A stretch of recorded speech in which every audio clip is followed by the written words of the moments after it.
আপনারা কি জানেন একটি ছোট চিপ যার সাহায্যে পৃথিবীর পুরো মেশিনের ইকোসিস্টেম চলছে, সেটা ফোন থেকে শুরু করে প্রত্যেকটি যন্ত্রে সব কিছুতে এই একটি চিপ ব্যবহার করা হচ্ছে। তো আজকে আমরা এই মাইক্রো কোল্ড স্টোরের সম্পর্কে বিস্তারিত জানার চেষ্টা করব, আর আপনাদের কিছু মানুষের ভুল ধারণা ওটাও ভেঙে দেওয়ার চেষ্টা করব। তো লেটস বিগিন। প্রথমে যেটা বলতে চাই, মাইক্রো কোল্ড স্টোর বলতে একটি চিপকে বোঝায় যার ভিতরে CPU, RAM, ROM, input output, মনে করেন যে এটাই একটা ওভারঅল পুরো প্যাকেজ। আপনারা চাইলে এটা কিনতেও পারবেন, এটা বাজারেও বিক্রি হয়, এটার সম্মত প্রাইস এটা 1000-1500 টাকা হবে। তো এর ইতিহাস সম্পর্কে যদি বলি, 1970 শতকে মাইক্রো কোল্ড স্টোরের ধারণা দেওয়া হয়। শুধু এটা ধারণাই ছিল, বাট ওই ধারণা থেকে এটাকে বিজ্ঞানীরা গবেষণার মাধ্যমে যে কোনো মানুষ যেন এটাকে ইউজ করতে পারে, তো এর থেকেই মাইক্রো কোল্ড স্টোরের যাত্রা শুরু। তারপর 1971 সালের দিকে টেক ইনস্ট্রুমেন্ট যার সর্বপ্রথম মাইক্রো কোল্ড স্টোর তৈরি করে, যার নাম TMS 1000। এতে সিপিইউ, রোম এন্ড র্যাম আর 1/0 পোর্ট ছিল। তারপরে সেই জিনিসটা কিন্তু আর বানানোর পরও তাও এটা তেমন জনপ্রিয়তা পায় নাই যেটা পেয়েছে 1980-র দশকে।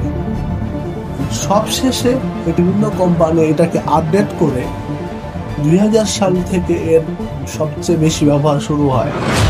আর এটিকে ইউজ করতে শুধুমাত্র 2 থেকে 3টি ল্যাঙ্গুয়েজ জানতে হয়, যেমন C++, পাইথন আর সি। সো দেন এটার স্ট্রাকচার সম্পর্কে আপনারা জেনে অবাক হবেন। আর আপনারা তো ভালোই জানেন যে কম্পিউটার 0 আর 1 বাদে কিছুই চেনে না, আর এই 0 আর 1 দিয়ে অনেক কিছুই প্রকাশ করা হয়। হয়তো কোনো সময় লজিক গেটের নাম তো অবশ্যই শুনেছেন, যে লজিক গেট।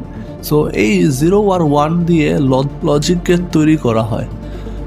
লজিক গেট বিভিন্ন প্রকারের হয়, সেটাকে ওই চিপে ইমপ্লিমেন্ট করা হয়। দেন এর থেকেই তৈরি মাইক্রো কোল্ড স্টোর। কিন্তু মাইক্রো কোল্ড স্টোর নিয়ে অনেকের ভুল ধারণা রয়ে গেছে। অনেকে অ্যাড্রিনো আর মাইক্রো কোল্ড স্টোর এক মনে করে, আসলে এই দুটো কিন্তু এক নয়, এই দুটো সম্পূর্ণ আলাদা। মাইক্রো কোল্ড স্টোরের কাজ হলো চিপের ভিতরে, আর অ্যাড্রিনোর কাজ হলো কম্পিউটারের স্ক্রিনে।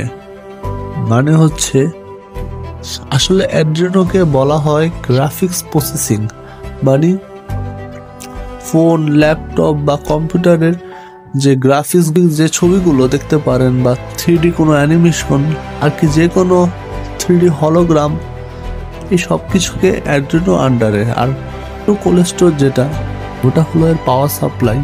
মানে মাইক্রো কোল্ড স্টোরের মাধ্যমে এই অ্যাড্রিনো তার গ্রাফিক্স প্রসেসিং করতে পারে। আশা করি আপনারা এরপর থেকে কোনো কনফিউজ হবেন না। সো গাইস, দেখা হবে নেক্সট কোনো ভিডিওতে। So till then, take care, bye by.